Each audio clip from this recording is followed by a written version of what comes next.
दोस्तों, इजराइल पर कहर बरपा।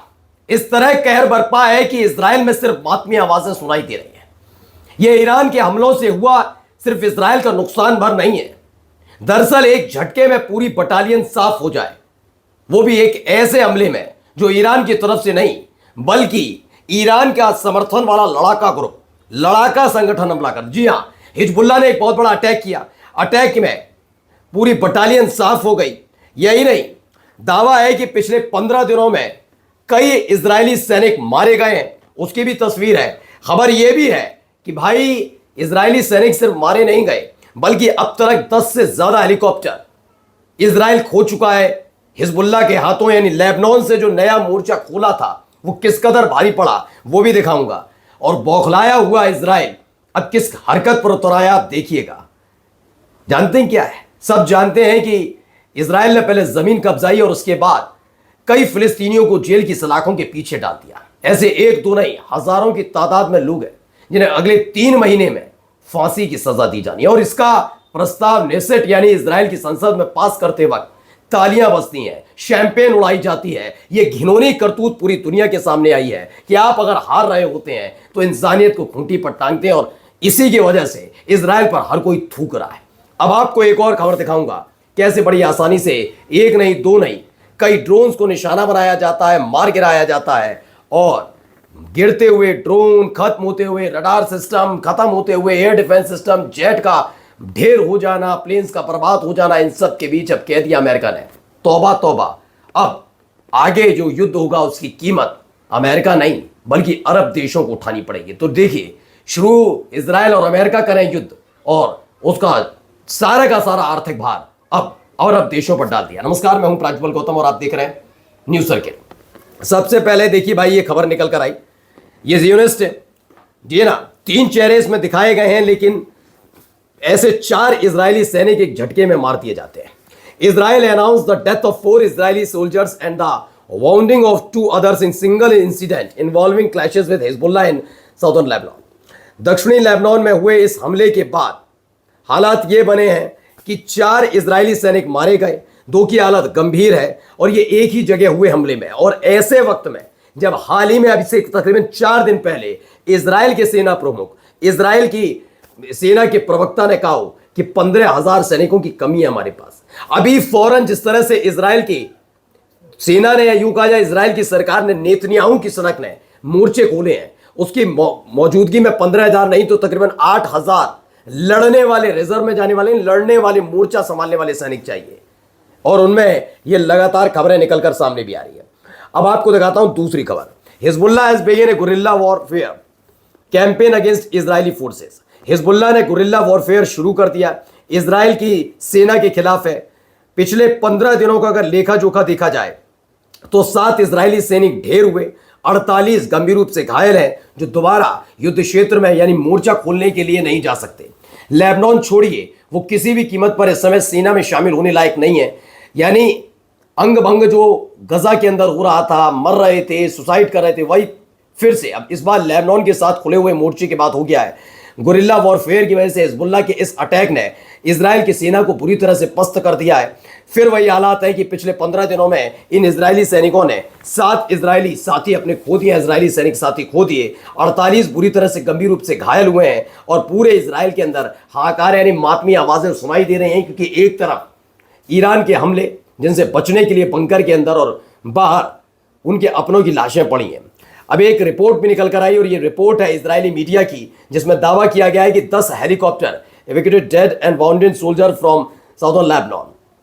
बताया गया कि अब तक 10 ऐसे हेलीकॉप्टर्स भेजे गए हैं जिससे इजराइल के वो तमाम सैनिक जो या तो मर गए हैं या वो घायल हैं, उन्हें लेबनान से लाया जा रहा है, with the Israeli army imposing strict censorship on the event.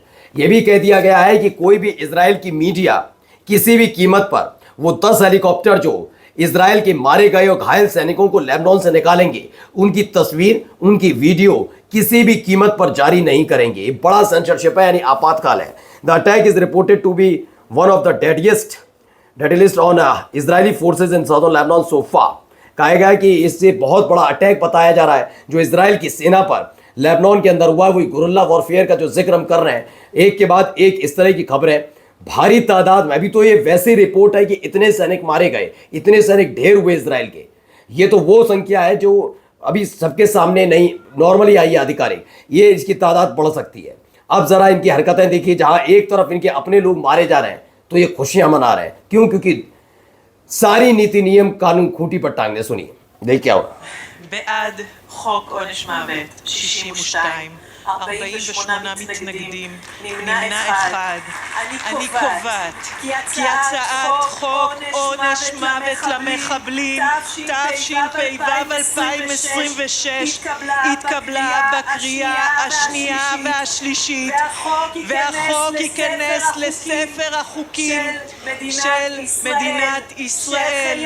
שהחיינו וקיימנו והגיענו לזמן הזה. עם ישראל חי. तो जानते हैं किस बात की खुशी मनाई जा रही है? ईरान के सामने, हिजबुल्लाह के सामने, हूती लड़ाकों के सामने दाल नहीं गल रही। तो आखिरकार इन्होंने एक फैसला लिया। ये नेसेट है, यानी जैसे संसद है अपने देश में, वैसे ही इजराइल की संसद है। ये जो शैंपेन उड़ा रहा था, ये कौन है? ये इजराइल का मंत्री है, बेन गुवेर इसका नाम है। जानते हैं क्या मजे ले रहे हैं? ये इस बात को लेकर है कि इजराइल की जेलों में बंद तकरीबन 11,000 फिलिस्तीनी हैं, उन्हें अब 90 दिनों के भीतर, जिसमें 2,500 बच्चे भी शामिल हैं, उन्हें फांसी की सजा दी जाएगी, मौत की सजा दी जाएगी। क्यों? क्योंकि हिजबुल्लाह से हम लड़ नहीं पा रहे। ईरान से मोर्चा तो खोला लेकिन हालत खस्ता कर दी। तो अब जो खस्ता करती है हालत, उसका बच्चों से, फिलिस्तीनियों से ये बदला लेंगे। देखिए, इजराइल के कब्जे में 11,000 फिलिस्तीनी है, जिनमें से 2500 तकरीबन 2,500 बच्चे हैं। 90 दिन के अंदर एक एक करके सबको फांसी पर लटका दिया जाएगा। इजराइल का ये कदम अंतर्राष्ट्रीय जिनेवा समझौते की सभी शर्तों का उल्लंघन करता है, लेकिन इजराइल जैसे घृणित देश पर अब कब अंतर्राष्ट्रीय कानून लागू होगा? 11,000 फिलिस्तीनियों की फांसी नाजी कॉन्सेंट्रेशन कैंप जितना ही क्रूर और अमानवीय है। पूरी दुनिया को इस अपराध के खिलाफ आवाज उठानी चाहिए, लेकिन उठाएंगे। जो इनके साथ अतीत में हुआ, ये उनके साथ तो ना कर पाए, उनके साथ इनकी औकात नहीं है कर जाए। किसके साथ करा है? फिलिस्तीनियों के साथ, जिन्होंने इन्हें अपना रहने के लिए घर दिया था, अपना घर दिया था, अपनी जमीन दी थी। ये उनके दुश्मन है। आप सोचिए कितने इजरायली, कैसे इजरायली होते होंगे। मैं तो इजरायली की इसलिए कहूंगा क्योंकि इजराइल के अंदर इस बात को लेकर आवाज उठनी चाहिए। थू थू हो रही है तुम लोगों की। ये लीजिए।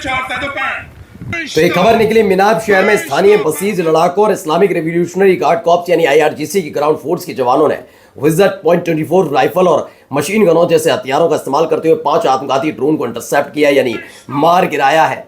बड़े आसानी से उन्हें मार गिराया जा रहा है। और जाते आते खबर देखिए, इस तरह के होते हुए नुकसान का खामियाजा अमेरिका भुगतने के लिए तैयार नहीं है। अर्थव्यवस्था पर तगड़ी चोट पड़ी, ट्रंप के खिलाफ लोग सड़क पर उतरे।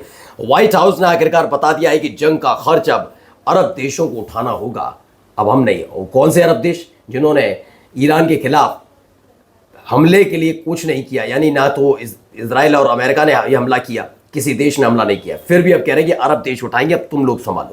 मैंने तो पहले ही दिन से कहा था, अमेरिका भाग खड़ा होगा और सारा का सारा दारोमदार उन देशों पर होगा जो देश अमेरिका परस्त हो चुके हैं। भुगतिए। नमस्कार।